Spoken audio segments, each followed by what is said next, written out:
Thank you for joining us again. This is Paul Wilson. And I'm Danny Voss. And you're listening to the Diesel Performance Podcast.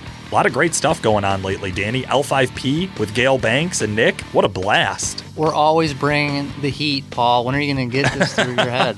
That really was a great episode, guys. Not only did we talk about the L5P, we also got into talking about dampeners and cranks and dynos and a lot of other stuff. Mad and Bad and some other things that Gail brought to us. That was a lot of fun. Of course, Danny, I'm so excited for April to come. What are the dates again? April 21st, 22nd, and 23rd. I think it's 19th, 20th, and 21st. No, I'm just joking. Danny's right. 21st. Ultimate Call-Out Challenge is 23rd. What we're talking about. Yep. Danny definitely knows the dates. We have our rooms booked. It's official. Really? Yeah, we're really going to Indianapolis for the Ultimate Call-Out Challenge. And you are listening to the official podcast of the Ultimate Call-Out Challenge 2017. Look out, man. Feels so good to say that, doesn't it? It's awesome. It's been a great year as we start to look back over all of the different things we've done, and we start to think about what's the next thing that we're going to go on and do out there. The UCC is right in our scope. The UCC, and I think the twin turbo emissions intact. That was such a great episode you did the other day with Matt Rosenberg, Jason Worley, Nick Pregnitz, Austin from Diesel Tech Magazine. Yeah. Full house. It was packed in the podcast room that night. Yeah, sorry I couldn't be here, but I was. Paul, what did you do? You got a 3-star rating, and now you can't come to a show, or what? That's it. After all the times I said, give us a 5-star rating, somebody went on and gave us a 3-star rating. I said, that's it. I'm done. I'm not doing it anymore. No, they said you said absolutely too much in the Gale episode. In passive tense. I do. It's true. I don't know that it was specific to that episode, but I do in general say absolutely way too much. Way too much. And that absolutely won't stop. Okay. Dang it. For today, I am really excited, Danny. We had done some previous turbo episodes, and we had done some other stuff in the past. We're going to dive in today and start talking about modified injectors. Yeah, or injectors in general. Injectors in general. Common rail. Yeah. I think we should narrow that down a little bit. Common rail injectors. We couldn't think of anybody better to bring on for our first episode in this segment. Lenny Reed of Dynamite Diesel Performance. Lenny, how the hell are you today? I'm doing pretty good, thanks. Excellent. Thank you for being on the show. We really appreciate it. Lenny filled a little bit of a miss we had with some other scheduling. We really appreciate him taking the time out to talk to us today. Lenny, we get everybody started with the same first question. Tell us how you got your start in diesel performance.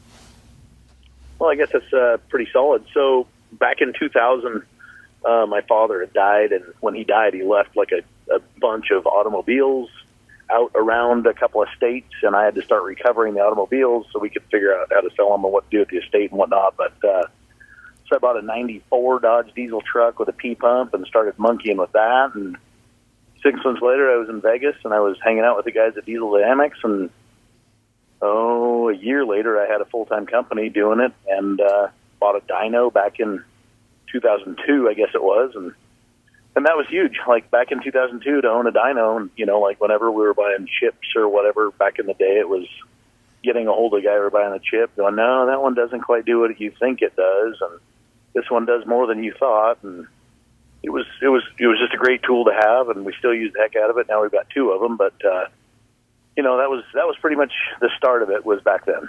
What a snowball approach, man, to go from just your very first truck to 2 years later having a full-blown company.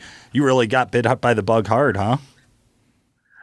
Yeah, it was exciting. Like back then to have air conditioning, a CD player, and 500 horsepower was like, wow, that was something, like it was a lot of fun. And I knew that, when somebody could drive even 350 rear-wheel horsepower and still have air conditioning, like without burning spark plug wires up all the time and all that kind of junk, I knew that it was going to get really big really fast. And really, here we are 15 years later, and this thing's out of control. There's so many people in it, and it's just growing daily. So definitely been an exciting ride. I'm sure your dad wouldn't want it any other way. No, he was a mechanic as well, so it was a good way to kind of carry on the family tradition, I suppose. Well, that's awesome. That's awesome. Well, Lenny, I'll tell you what, we had you on today because we wanted to talk about common rail injectors. So the first thing, and just kind of a real basic overview here, explain to us how a Duramax or a Cummins or a common rail injector works. The common rail injector is not just limited to those 2 models, because now like the Ford 6.7 is a Bosch common rail as well. But, ultimately, like you've got an injector that's being controlled off of an ECM, and it's being told when to fire, how long to fire, And then obviously you've got the constant pressure pump, whether it's CP3, CP4, or what have you. That pump is being told how many pounds of rail pressure to make, and that rail is being, basically just an accumulator to store whatever the ECM says is the appropriate amount of rail pressure to have at this moment, based on load and tuning and atmosphere. You get constant change, like within. I mean, you guys know how fast it is, but it's several changes per second that happen, and that's why common rail is really kind of like winning in street, strip, sled pull applications. It's just with good tuning and good quality parts. I don't think we're too far away from seeing maybe 3,000 horsepower. Hoorah. No, not far at the Ultimate Callout Challenge. I was going to say, that's what Brandon Pierce is calling for Ultimate Callout Challenge. We're really excited, and everybody we talk to seems to be on that same page. We saw 2,400 horsepower last year from Sean Baca. We expect to see something bigger and better and badder this year, so really excited. I'd like to put a scenario out here real quick. I've always wanted to do this. I always try to think about how we can paint a picture over the podcast for our customers and how we can really display what we're trying to describe. Picture me as a molecule of fuel in your fuel tank. Walk me through the whole system, all the way to the spray from the tank. I get pulled from the tank. I go through the air dog or the fast, whatever it is. I get sucked up to the stock filter, and then I get shoved into the CP3. What happens from there? Well, once you leave the CP3, you hit the rail, you hit the line, you hit the injector, and there's a good chance that at that point you're going to be injected through the nozzle into the combustion area. And once you generate enough heat in that combustion area, you're going to light, turn to energy, explode, shove that piston downward, and create the necessity for the next one to happen. But there's also a slight possibility that that one molecule of fuel, might get passed through the injector back into the return and then go see the fuel tank one more time. So that's something that people need to be aware of, is how much your injectors are actually returning, because especially on performance side of it, we see guys sending in injectors really often. And they're like, hey, I've got 100,000 miles on these injectors. It seems to run really good. Can you just modify mine and then ship them back? Well, most often the answer is no, because when you try to go bigger with an injector, you're actually asking that injector to do something at more controlled timing. You're asking it to work harder, and you've already got an injector that's, half wore out to wore out. Sure, it was running okay, but you put just a big nozzle on it, and all of its problems come right to the surface. So there's something there that needs to be spoke about, I think, a little bit, because a lot of guys will, kind of get that kind of a chip on their shoulder when they get told that these things just aren't going to be good enough for 100 or 200% over nozzle. I hear you there, and it's a very, very common question about just putting tips on it. I think, again, it's back from that old kind of mechanical day where it wasn't as big of a deal because the systems weren't quite as sensitive.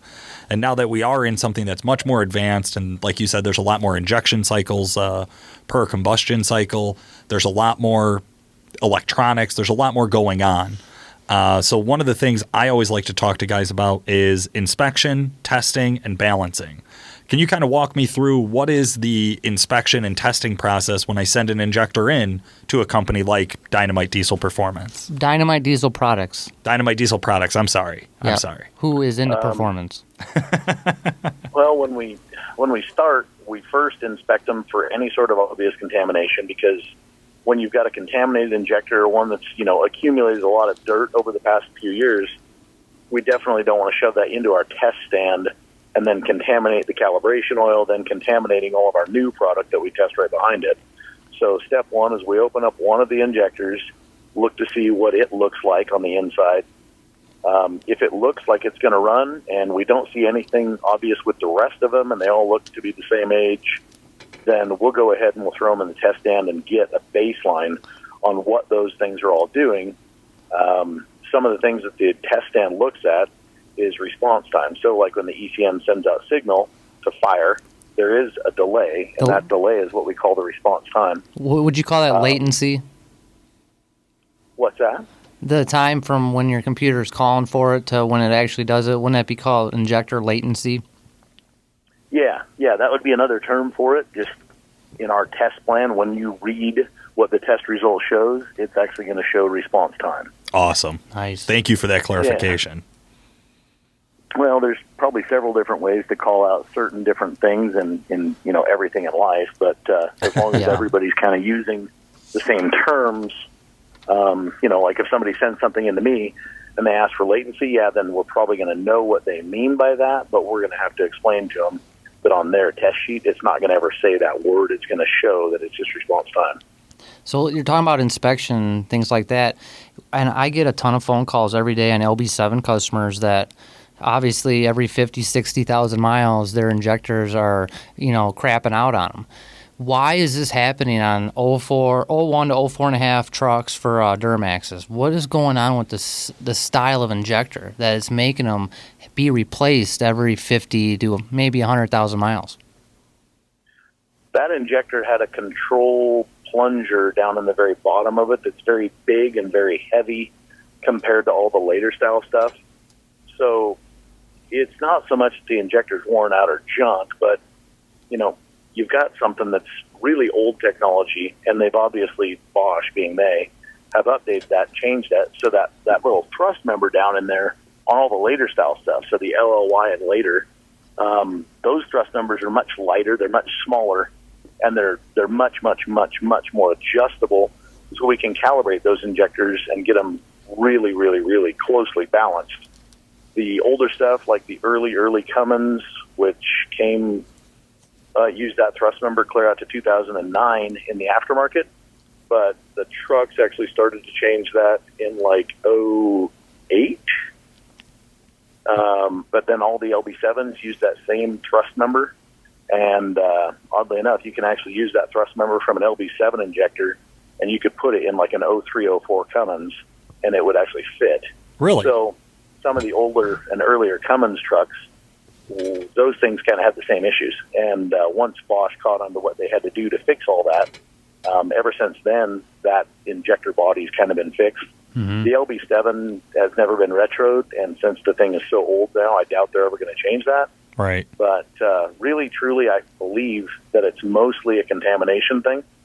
And if somebody watches that more closely and tries to take care of their fuel quality a little bit better, whether that's with a better fuel filter or just better fuel treatment, I believe that the injectors will last 150, 200,000 miles. Wow. But they definitely are more sensitive and more susceptible to contamination and failures after that. Awesome. What's some good recommendations for how to help protect your system then? What are some good ideas of what people could do to try to lengthen the life of an LB7 injector?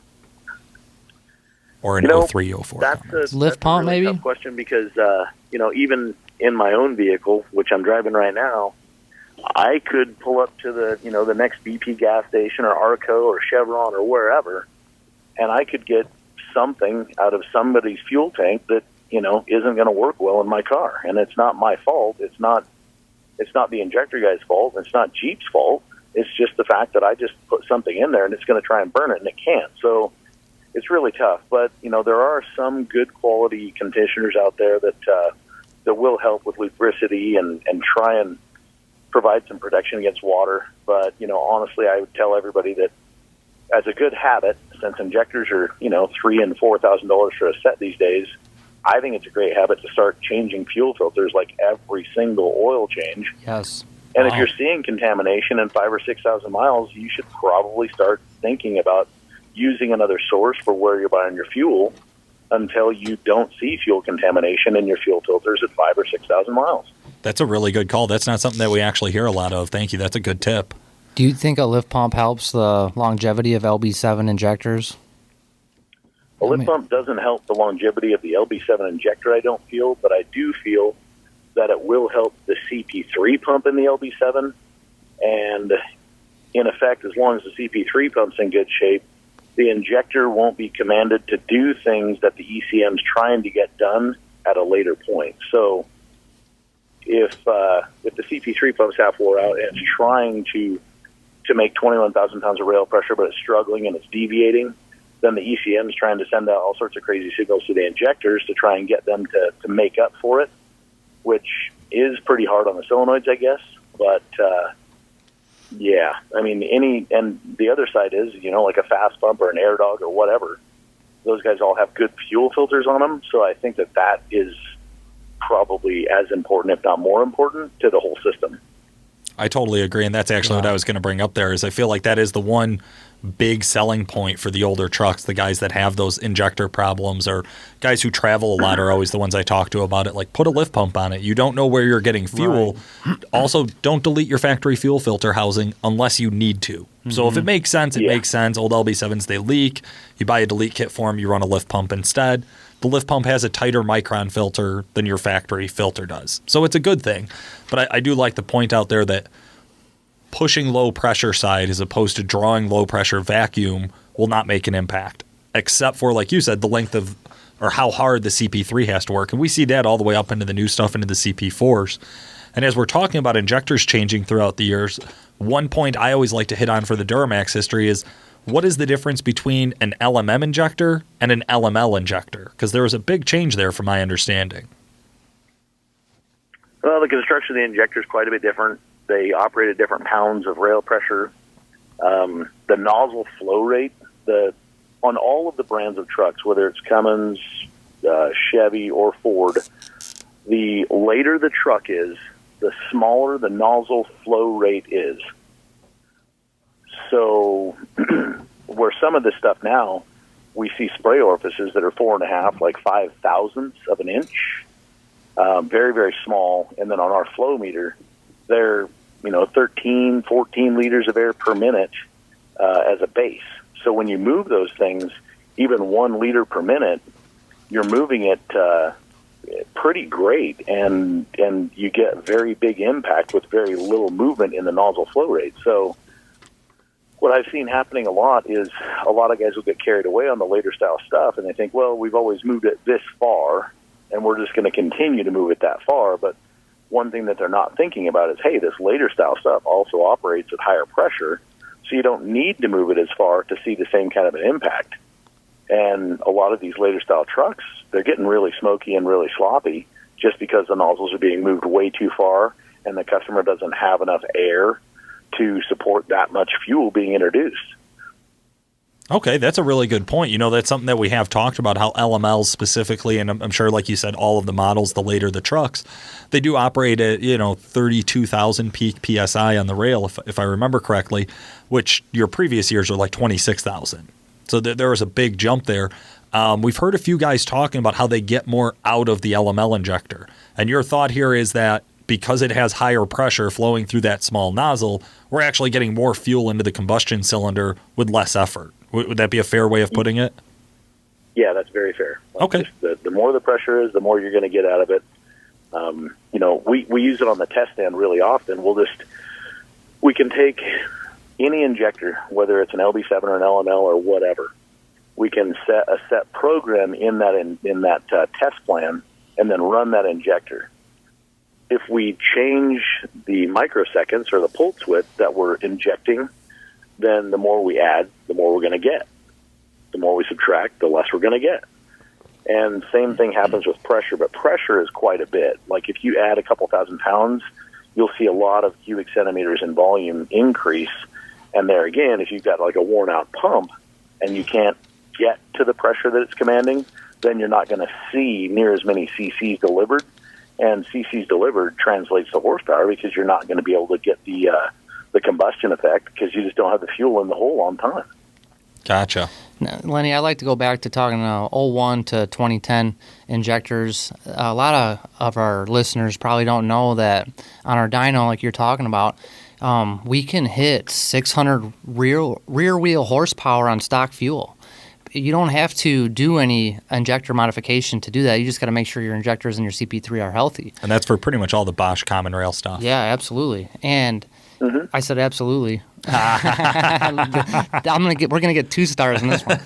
So a lot of people. So I tell people on LB7s, don't take your LB7 past 650 horsepower. You're gonna hurt it over time. And so if you're going to, put a bigger injector in an LB7 or these trucks, usually you're going to want to look at building a bottom end before you go and do that, in my opinion.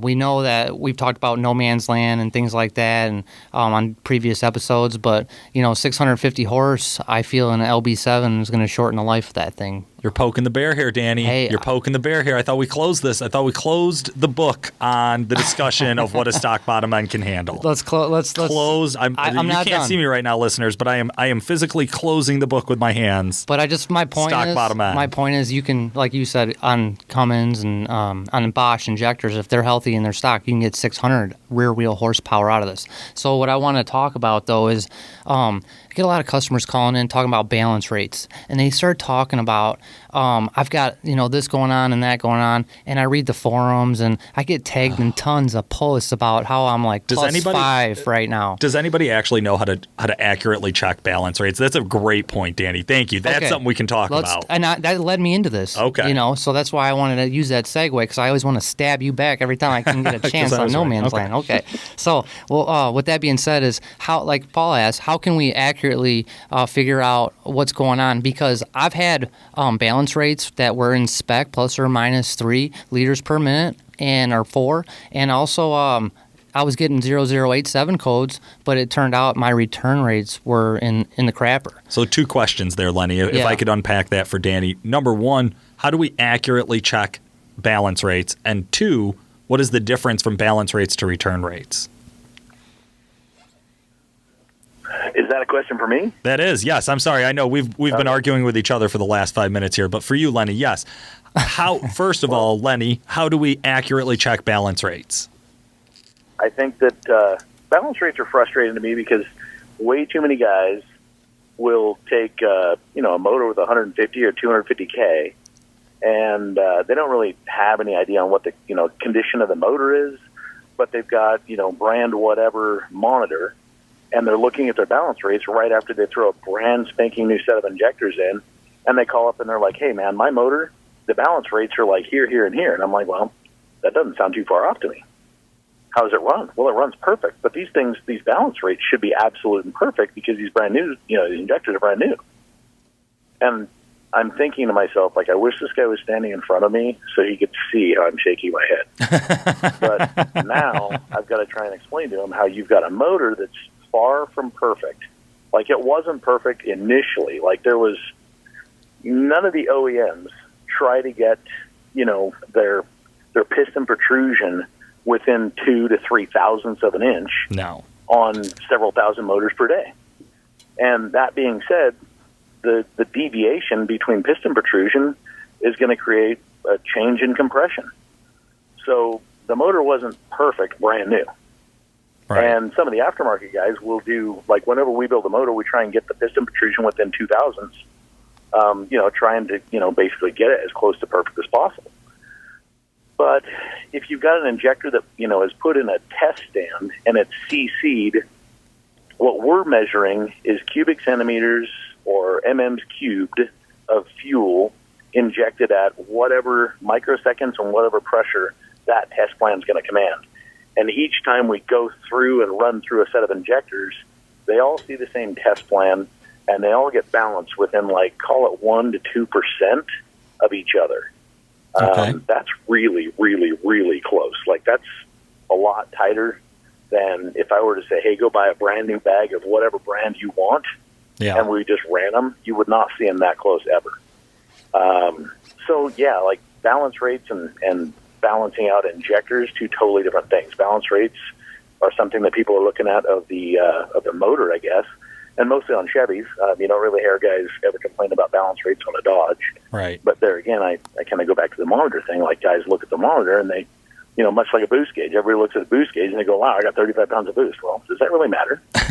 Like, as long as it's running cool and it's doing what it's supposed to do, it doesn't really matter how many pounds of boost your motor makes. Your buddy might have 32 pounds of boost, but he's still faster than you. So boost didn't really matter, but it was a gauge that everybody looked at. But when we're going to balance out injectors, it's very critical. And we always include, like, the test sheets. So whichever one of our technicians is the guy that balanced your injectors, he signs his initials and he puts on there, where they were for command and where they ended up delivering CCs. And you end up seeing, like, the final sheet. You're not going to see all the sheets of how many times we had to adjust them because that would just be a clumbered up mess. And then we'd get questions like, how come this injector never needed adjusted once and this one needed injector, or this one needed a calibration 6 times? Well, That doesn't mean that injector's junk. It just means it took us 6 shots of changing the calibration in the injector to actually get it to balance out with the rest of the set. So, trying to give somebody information about their injectors, but not too much information, is something that's taken us 15 years to try and figure out. But I kind of think we're there now, I guess. I hope. Yeah. Did that answer what you were after? Is that what you're kind of looking for? Yeah, absolutely. No, I love that. That definitely more information on the as far as how far balance rates go. And after a quick commercial, we're going to get back and talk to you about a few more things injector related. Okay. Hi, I'm Phil Grandinetti, Service Manager at Calibrated Power Solutions. As you probably know, we install high-performance equipment for your diesel truck. Twin turbo kits, dual fueler kits, injectors, our stealth turbos, our DT750 and DT1000 transmissions. But what you may not know is that our techs can also diagnose and repair most of the systems on your truck, including electrical, starting and charging, AC, brakes, ABS, steering, and suspension. So please call us if you're having issues with any of the systems on your truck. We will help you through the process of diagnosing and repairing the problem. You can reach us at 815-568-7920. That's 815-568-7920. We're back. We're back with Lenny Reed of Dynamite Diesel Products, Paul. Whew, look at Danny getting it right. Yeah. The man, what's your role over there real quick? I guess I'm kind of the head floor sweeper / engineer, dyno operator, injector guy, bill payer. So you wear all the hats. Yeah. I started the company, like I say, back in 2000, 2001. And ever since then, I guess my job changes based on whatever department needs me. I kind of get to do that for a while. Like here, we're getting a brand new test stand, and it's huge. It's going to be gargantuan. But as soon as we get that new test stand, we're going to start working on all of the piezo injectors pretty heavily. And the reason for that is because we've been kind of been hindered on what we could do with piezo stuff as far as really big piezo stuff on the test gear that we've currently got. So we've got a test stand that's actually being manufactured for us.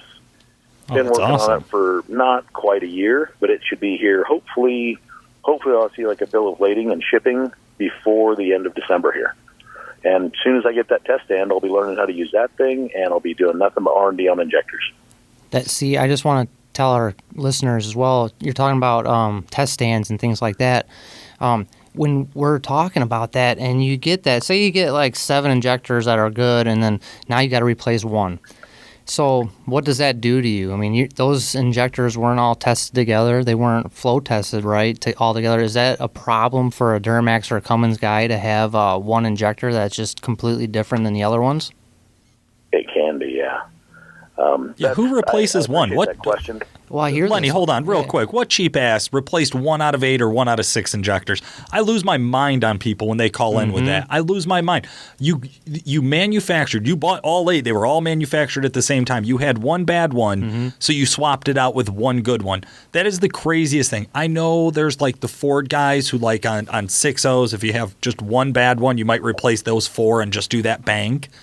I would never have allowed a customer to do that with me. I just can't stand it. And I'm the same way. That's why I want to talk about this, because it drives me nuts, too, to hear that. Oh, Lenny, how do you feel about guys replacing 1 out of 8? I sat in a Ford 6-liter class about a month ago, and some of the stuff's just a refresher, but some of it is just different outlooks or different views on the same stuff that I've been doing for a long time. And the instructor in this class said, if you have a customer that wants to replace 3 or 4 bad injectors, then you should promise the customer that he's probably going to see you within a month. And he's going to be mad at you because he's going to run the same. Hey, awesome. But back in the day when LB7s were under warranty, GM themselves, they would replace only 1 injector and give you a 12-month, 10,000-mile warranty on it. I mean, how do they get away with it as OEM? Well, they don't, because they don't do that shit anymore. Now, if you go to them with 1 bad injector, most guys are finding they at least get a bank. They at least get one side. I mean, you're going to get a bank because, bang for the buck. Why would you even think about trying to change another injector on that same bank when the labor really isn't that much worse to do all 4 than just the 1? Right. Exactly. So I think that's almost a suicide mission right there. But secondly, like back in the day, keep in mind everything has a spec. And as long as it meets that spec, which all of the OEMs have built specs to try and save themselves money and to make the company as profitable as possible. That doesn't necessarily mean they want your truck to be absolute and perfect forever. That means that we built these specs and all of your injectors are in this spec, so it's going to fly. And it's going to fly outside of a warranty. And that's all they were really after. So, yeah, I mean, I hope that helps. But the GMG guarantee. Yeah. General Motors, Chevy good enough. Just throw, yeah, well, Chevy can't just afford to throw 8 injectors at your truck because one of them went bad. They just can't. Mm-hmm. So, yeah. They have to get a loan from the government or something. What I get, we sell a lot of nozzles, like several sets every single day. And when you take the nozzle off, there's a thrust member in there that's very, very small. And those thrust members come in about 100 different thicknesses. So if you don't have a caliper to measure that thing, you don't know how thick yours was. Those things get dropped all the time. And then we get somebody going, hey, dude, send me one of those things because I dropped mine. Wow. And my instant response is, please understand, I'm not trying to mess you up or ruin your life, but that injector was balanced with that thrust member in it. So now I need that injector, and I need 2 more injectors out of that same set. And the reason for that is I have to run the 2 injectors that you didn't mess up, and I've got to get a CC value rating on those 2, and then I have to balance this one that you lost the thrust member to match those 2 as closely as possible without looking at the full set. It's crazy. And you can get, 20, 25% more or less fuel on just that thrust member shim alone. And your pyro is not going to know which hole is running super, super hot, and then pretty soon you melt the piston, and then you're calling up the injector guy, and you're calling the tuning guy, and everybody owes me a motor. Well, why? Oh my God, it's like we have the same customers. No, it happens sometimes, because it's one of those. It's like when we talk to Ryan Jelinas, from ATS, where he's like, people usually don't call me on a good day, right? Because you're only calling about injectors or you're only calling about transmissions if shit's already wrong. Right? Yeah. Like 90% of the time. There are those who go out there and preemptively do it just for the build, but the majority of customers doing injectors are a set went bad, and now as long as they're in there, they're emotional. They might as well upgrade it, and they are. They're emotional. But I think we can end today's episode on some good emotions here, Danny, and I think we can throw out a couple scenarios, and we could let Lenny give us some suggestions. What do you think? You got any final questions before we dive into the scenarios? I do. I have one more quick question, and I just want to bite this in the butt. I got one quick question before we dive into that real quick. I know your time's valuable, but I hear a lot of guys saying, I just went on eBay, and I saw this set of injectors for this price. Why are they so much cheaper? And I'm going to go with them because, I'm on a budget. I got an LB7, and, everything's going to cost me. I got to buy the lines. I got to buy everything, and so why are they cheaper? Should I buy them? I guess that's the question for you, Lenny. Should people buy the eBay LB7 injectors or just eBay injectors in general? Well, I kind of wonder to people how dumb they can really be. Like, you've got a truck that carries your family. It carries your camper. It carries your horse. It carries your groceries. It carries your ass to work or not. And you think you just found a really killer deal on injectors for less than what the core value of the injector actually costs. But Lenny, they say Bosch. They're a Bosch facility. That's what they said. I mean, they tested it. It says Bosch on it. Bosch didn't make a bad product initially, but Bosch doesn't know where those injectors have been or how many trucks they've been in. And unless you're going to get a sheet that actually says these were tested by Bosch, and I promise that sheet won't come for a really, really, really cheap price. You just can't. Like, you can't go out and get new Bosch product and expect to get a really smoking deal because those deals just aren't out there. I know what they cost us, and I know how many we buy, so I'm fairly certain we get a pretty good deal on them, but some of these guys are buying injectors for $100 a piece. Huh? And they're calling us up going, dude, I put these injectors in, and the thing runs just as bad now as it did then. And I'm like, well, that's because you took out 3 or 4 bad injectors and you put 3 or 4 new bad injectors in it. And what I've seen is a lot of wash and wear. So there's basically companies around the country that get core engines in, and they take the injectors out. They send them to a few guys around the States. They wash them. They put them in a test stand. And if they test good enough in their stand to meet their specifications, not Bosch's, not Dynamite Diesel's, not anybody else's, but they meet their specification, then they call it a reman injector. They throw a new copper on it. They make it look halfway decent, and it goes in your truck. And they're really good about warrantying, usually, from what I've heard. But why wouldn't they be? Because they're into them hardly nothing. And when you call up saying my truck still runs really bad, but now it runs bad on this hole and this hole, they're going to send you 2 more cores, and those cores may or may not be better than the stuff you're taking out of it again. Literally just throwing shit at the wall and seeing what sticks, huh? Oh, yeah, that's truly all it is. There's no guy out there that wants to work for free or can afford to work for free. I mean, we've all got families. We've all got, lives that we have to pay for. And, if I could spend $185 on something and give it to you guys for $100 just because I like you a lot, I damn certainly do it. But it's just mathematically not going to keep me in business very long. But I'm still going to try them out, Lenny. I'm going to go on eBay and log in and get a set. You would put them in Ron Burgundy. You probably have eBay injectors in Ron Burgundy I know right way now. better. But this is what I hear. People actually do this stuff. Yeah. And it hurts me to talk about this, but this happens every day. It is always sad when you get the call when the guy's like, man, I've called 4 shops or I've been to 4 shops. My truck's still bad, and I spent all this money on injectors. And you're like, well, how much did you spend on injectors? They're like, well, about $1,000. And you're like, you are about to have your day ruined with my conversation. You're so sir. tight, you squeak when you walk, man. Well, they're also lucky because by this point they could have actually damaged the motor. Yeah. Oh, and yeah. it might have gone from just needing a set of injectors to actually needing a motor. Oh, we've seen it. We've seen it several Like times. he Holes said, in pistons. Unequal temperatures and pistons and popping holes in pistons. Yep. All right. I got some great about 2 or 3 scenarios here for you, Lenny. I was hoping you could just make some recommendations. I kind of grabbed just real general stuff, so I didn't get too specific with anything.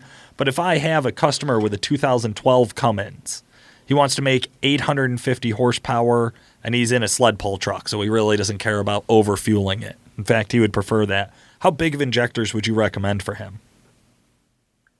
So how many inch inducers on this truck? 2.5. 2.5 at 850, so he's going to be spending a ton of RPM. Injector-wise, I'd probably be 150 to 200% over. Nice. That's right around what I would generally spec out. Right off the top of my head, I think I just did a 2.5 truck, and I think I did do 200s on it. It was just a nice number. Yeah, if it's a sled pull truck only, like I set up my truck so at the end of the hook, or like any of our drag race applications, I set it up so at the end of the quarter mile, like I see in the 17s. So like 1720 to 1780 for EGT. Okay. And with an injector that size and tuning that's matched to that injector, within a couple of hooks, you're going to have it dialed in, and you're not going to have to lean on the tuning really, really, really hard, and the injector's not so beat out that it's going to be a really short-lived injector. So I think that would be a really good fit, and it would definitely perform to what the guy needs quite easily. I dig it. All Hell right. yeah. Let's say I got an LML with a nasty WC Fab twin kit on it. I want 700 horse. I got a CP3 to, conversion on it. What injectors and what CP3 do I need to hit 700 horse in an LML with those piezos? Like literally anybody's 10 millimeter stroker pump is going to give you enough fuel for 700 horse, and a really small injector, like something around the 15 to 20% is really all that thing's going to need to be modified to make 700 horsepower. Lenny, I just like you more the more you talk, bud, because that is so on the mark for where I would be at on that one. I see so many guys throwing 60s in LMLs because that's what they did in their LB7. I shrug. Like, why? Why? Well, they don't, again, it goes back to they just don't understand that their LB7 was working its ass off to make 23,000 pounds of rail pressure, and their new truck is barely coming alive at 23,000 pounds of rail pressure. So they're just not seeing how moving the injector a smaller amount of percentage leaves more control in the injector, and it gives you better smoke control, and it gives you better fuel economy, and the injector is going to last longer, and you end up with something that's very, very, very drivable and very usable, and you just don't have to beat the injector up and thrash it just to make a bunch of smoke and, heat. That's so awesome. That's such great advice. All right, last one for you today, and then we'll work on our outro here. I have a customer with a 2006 5.9 liter. I drew all the Cummins today. And I drew all the Cummins today in our scenarios, Danny. All right, I'm sorry, 06 5.9 liter.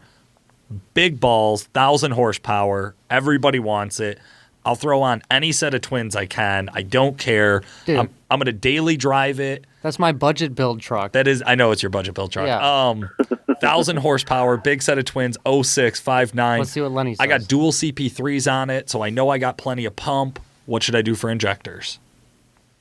Well, that I'm pretty sure that 4 of those guys sent me a message just like that today.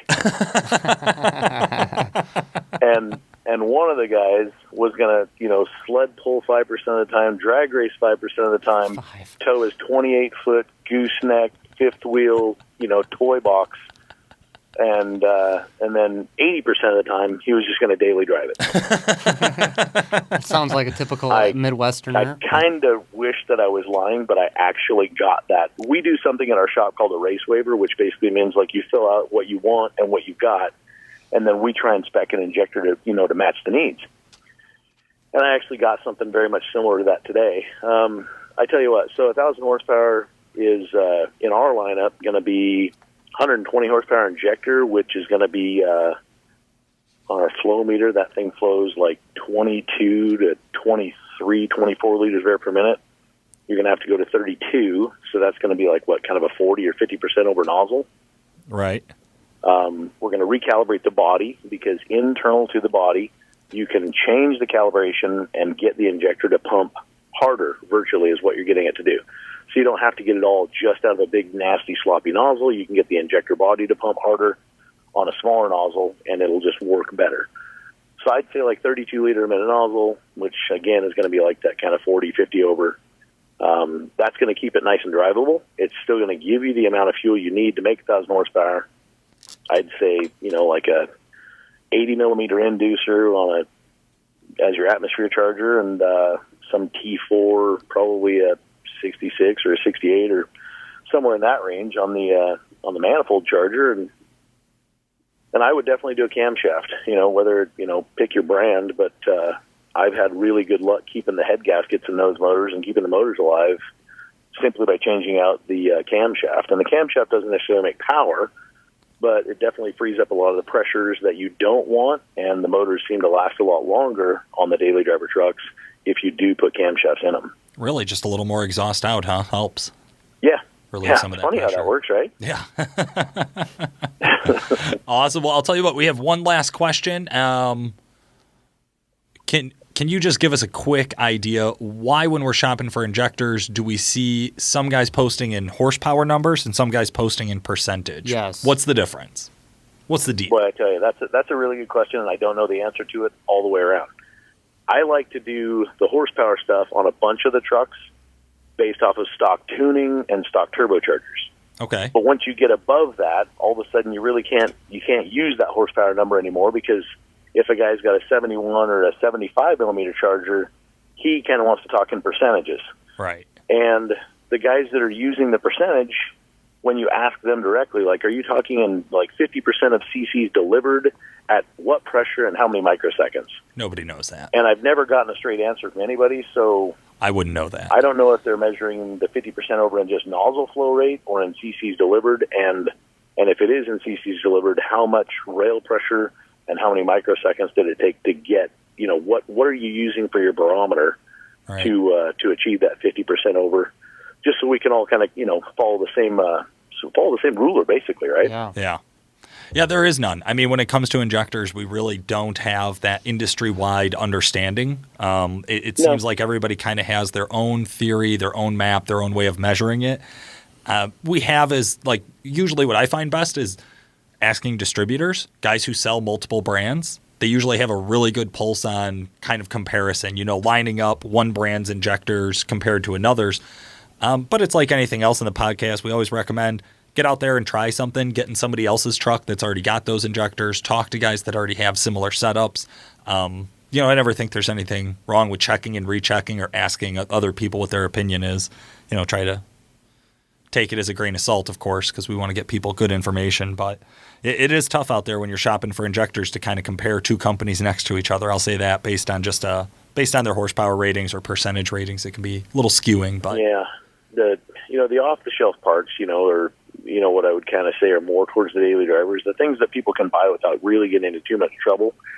Those are something that we just sell to everybody. But if it's getting into the realm of stuff that, if you buy it wrong, it's just going to be wrong no matter what. That's what we call our comp stuff. And at that level, we require you fill out a race waiver. That way, it's not just up to the customer to say, hey, I want like 100% overs, and they're telling me that they're trying to make X amount of power with 100% over when I know damn well it's not going to work. I want to be able to call the guy and go, hey, man, look, I'm looking at this, and you're trying to make 1,000 horsepower on a turbocharger that's way too small. You're trying to make 1,000 horsepower on a stock CP3 pump, and mathematically that won't pencil out.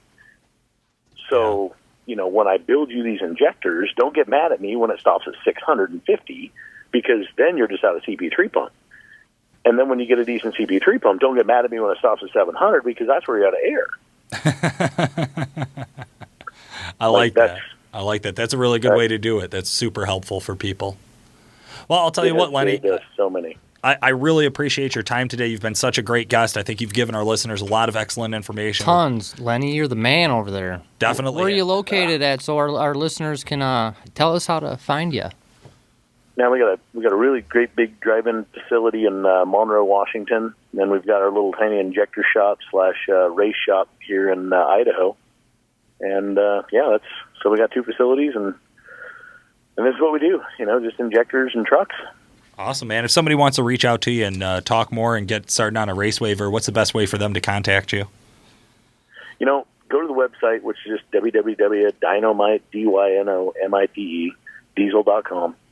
And then once you look at the website, you can actually see where there's forms. Click on the forms, and then there's custom turbos, there's custom injectors, there's custom everything. Those things get printed off, and then I look at those things daily. So even if I'm in, Mexico or whatever on some trip, then I still get those forms emailed to me, and I submit them back to the sales guys. Sales guys then help out whoever it is, because we don't sell a whole lot of retail. We mostly sell to shops and warehouse distributors. So then my sales team works with whoever that middle guy is. That's awesome. Well, thank you so much for joining us again. This has been Paul Wilson. And I'm Danny Voss. Thanks for listening to the Diesel Performance Podcast. Calibrated Power Solutions, the leading North American developer of clean diesel power and home of DuramaxTuner.com, is the proud sponsor of the Diesel Performance Podcast. Calibrated Power develops emissions-equipped tunes for a wide variety of diesel powertrains, including the Duramax, Cummins, Jeep, John Deere, and many more. For more information and the best customer service in the industry, check out calibratedpower.com or call 815-568-7920. That's 815-568-7920. To reach out to the Diesel Performance Podcast, send us a message through Facebook or email Paul at DuramaxTuner.com or Danny at DuramaxTuner.com.